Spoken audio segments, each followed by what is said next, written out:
تو سیدہ فاطمہ الزہرا فرماتی ہیں کہ آمنہ کے لال اس طرح بھی میرے گھر میں قیام کرتے تھے کہ حضور چارپائی پہ لیٹتے تھے تو ایک کندھے پہ امام حسن کا سر ہوتا تھا اور دوسرے پہ امام حسین کا سر اقدس ہوتا تھا، اور فرماتی ہیں رات کو کبھی حسنین کریمین دودھ مانگتے تو میں اٹھتی دودھ دینے کے لیے، تو حضور فرماتے لیٹ جاؤ، آج میرے ساتھ سوئے ہیں تو دودھ بھی میں ہی پلاؤں گا۔ تو محبوب اٹھتے ان کے لیے دودھ لاتے برتن سے نکال کے، حضور نے انہیں وقت دیا اور پھر ان کی چھوٹی چھوٹی چیزوں کا خیال رکھا۔ صحیح بخاری میں موجود ہے، تربیت پر توجہ دی۔ امام حسین تشریف لائے، ابھی عمر مبارک 7 سال کے قریب تھی، مسجد نبوی میں صدقے کی کھجوروں کا ڈھیر لگا ہوا تھا۔ چھوٹا بچہ جو ہوتا ہے نابالغ، اس پر شریعت کے احکامات نہیں آتے۔ صدقے کی کھجوروں کا ڈھیر تھا مسجد نبوی میں۔ یہ تربیت ہے، یہ ٹریننگ ہے جو اللہ کے محبوب نے خود انہیں عطا فرمائی۔ صدقے کی کھجوروں کا ڈھیر تھا، امام حسین حضور کے ساتھ آئے تو امام علی مقام نے ایک کھجور اٹھا کے منہ میں رکھ لی۔ شارحین نے لکھا ہے لگتا یہ ہے کہ کئی دنوں کی بھوک تھی، کیونکہ یہ فاقہ اہل بیت کا بڑا محبوب ہے۔ مجبور نہیں تھے، وہ تو خزانوں کے مالک تھے، پر غریبوں سے محبت کی وجہ سے فاقے کیا کرتے تھے۔ یہ ان کی پسند ہے فاقہ کرنا۔ تو ایک کھجور امام علی مقام نے رکھ لی تو اللہ کے رسول نے گلے میں انگلی ڈال کے نکال دی، تو فرمایا حسین یہ صدقہ ہے، یہ میری اہل بیت کے لیے درست نہیں ہے۔ حضور نے خود تربیت کی، اور پھر سیدہ فاطمہ الزہرا نے اپنے بچوں کو تراشا، ان پر محنت کی۔ میں اکثر گزارش کرتا ہوں دوستوں سے، میں کہتا ہوں کربلا کا واقعہ کوئی حادثاتی نہیں ہے، اس کے پیچھے پوری ایک لاجک ہے، اس کے پیچھے پورا ایک فلسفہ ہے۔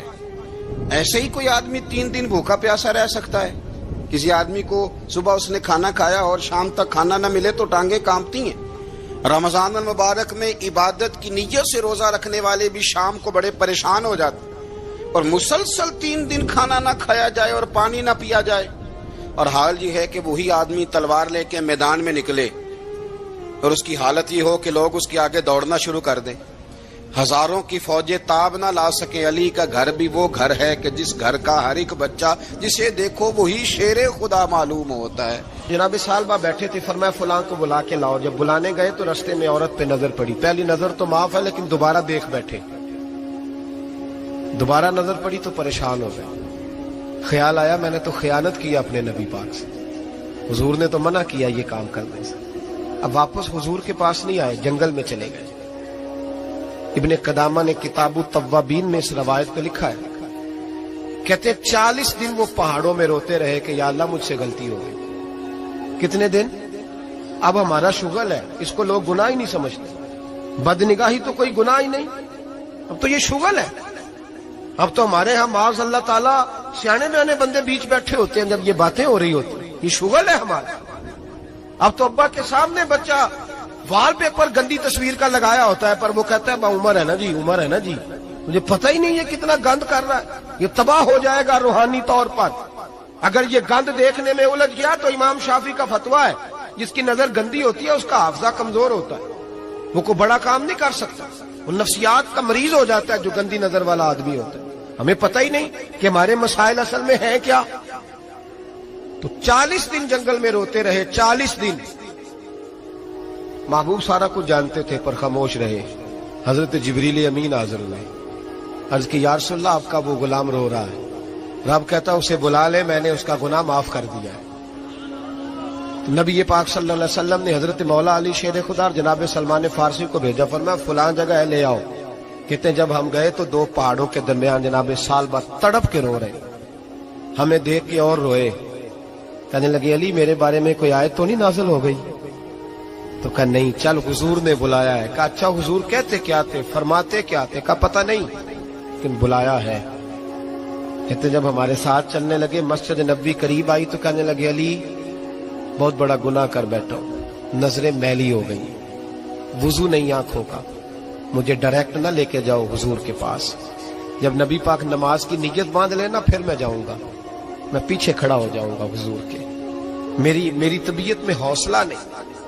یہاں تو پتہ نہیں میں کس طرح عشق رسول کا دعویٰ کرتا ہوں منبر پر بیٹھ کر، اور ہماری یہ میلاد آئے گا تو محفل میلاد میں اس طرح کے دعوے ہوں گے اسٹیج پر کہ الامان والحفیظ، پتہ نہیں کیا کیا لوگ کہہ دیں گے، پتہ نہیں ہم کیا ہے۔ اور ہم کیا کہہ رہے ہیں؟ من دانم کے من دانم، پتہ ہی نہیں اور کتنا بڑا دعویٰ کر دیا کہ میرے اندر طاقت نہیں سامنا کرنے۔ مولا علی فرماتے ہیں جب حضور نے مغرب کی نماز کی نیت باندھی تو انہوں نے بھی پیچھے نیت باندھ لی۔ اتفاق کی بات یہ کہ حضور نے پہلی رکعت میں سورہ انفطار پڑھنی شروع کر دی، اذا السماء انفطرت واذا الکواکب انتصرت واذا البحار فجرت۔ کہتے ہیں جب محبوب اس آیت پہ پہنچے نا کہ یا ایھا الانسان ما غرک بربک الکریم، اے انسان تجھے کس چیز نے دھوکے میں ڈال دیا، حالانکہ تیرا رب تو بڑا ہی کرم کرنے والا ہے، تو کس طرح کسی اور کے دھوکے میں؟ بربک الکریم، اور ضمیر واحد ہے، میں تفسیر پہ نہیں جاتا، کہا تیرا اپنا رب، بربک تیرا اپنا رب، تیرا رب تو بڑا کریم ہے، تو پھر بھی کہیں اور چلا گیا۔ جب یہ آیت سنی تو پیچھے چیخ ماری، بے ہوش ہو کے گر گئے، گھر والے گھر لے گئے۔ نماز مکمل ہوئی تو حضور نے فرمایا کیا ہوا؟ عرض کی حضور وہ تو رو پڑے تھے، گھر لے گئے۔ محبوب پیچھے گئے تو بے سدھ پڑے، تیز بخار ہو گیا۔ نبی کریم سرہانے بیٹھے اور ان کی گردن کو اٹھا کر سر کو گود میں رکھا، اور جب بالوں میں دستے مبارک پھیرا تو آنکھیں کھول دی، اور جھٹ سے اپنا سر زمین پہ رکھ کے کہنے لگے حضور میں اس قابل نہیں کہ آپ کی گود میں میرا سارا ہے، اس قابل نہیں، بڑا مجرم ہوں۔ تو محبوب نے فرمایا تجھے مبارک ہو، رب نے تجھے معاف کر دیا ہے، اللہ بھی راضی ہے، میں بھی راضی ہوں۔ اب حضور کے قدموں کے قریب آئے تو کہنے لگے حضور آپ راضی ہیں؟ کہا راضی ہوں۔ فرمایا پھر میرے لیے دعا کریں، اللہ اسی رضا میں مجھے قبول کر لے۔ بس یہ بات ہوئی تھی، انہوں نے کلمہ پڑھا تو روح پرواز کر گئی۔ پرواز میرے بھائی احساس پیدا کر، یاد رکھیں اگر روحانی زندگی صحیح نہیں نہ ہوگی، یاد رکھ لیں کسی کا کوئی نقصان نہیں، سارے سکون سے سو جائیں گے، آپ نہیں سو پائیں گے۔ اگر آپ کے ضمیر پہ بوجھ رہیں گے نا تو سارے لوگ رمضان میں 4 قرآن پاک ختم کریں گے، آپ 10 پارے بھی نہیں پڑھ پائیں گے۔ اگر آپ اپنے آپ کو صحیح نہیں کریں گے، روحانی زندگی بحال نہیں ہوگی، تو یاد رکھنا بڑا اپنا آپ سارا کچھ سجا کے ظاہراً بڑے پرہیزگار بن کے بھی اپنے ضمیر کی عدالت میں فیصلہ اپنے حق میں نہیں کرا پائیں گے۔ تجوریوں سے مال بھرا ہوا ہوگا لیکن گھر میں سکون نام کی چیز ڈھونڈنے سے نہیں ملے گی۔